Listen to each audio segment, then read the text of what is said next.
Thanks for inviting. Thank you.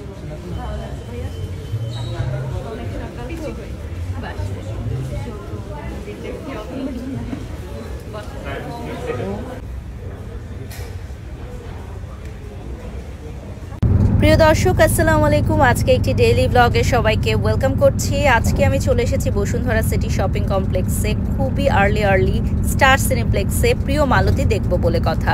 প্রিয় মালতী কে বলুন তো? আজকে প্রিয় মালতীর সাথে দেখা হয়েই যাবে।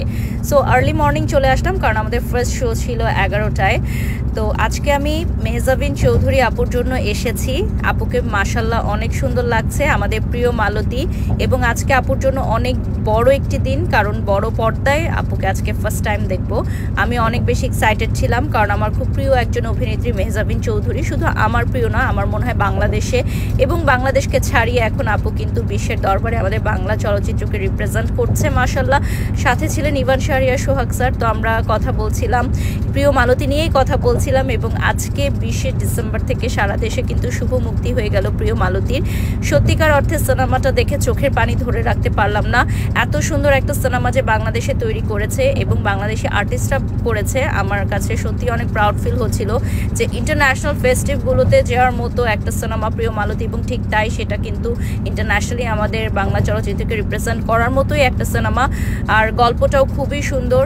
প্রিয় মানুষকে আসলে আমরা কতটুকু ভালোবাসি বা কতটুকু ধরে রাখতে চাই, এটা এই সিনেমা না দেখলে আপনি কখনোই ফিল করতে পারবেন না।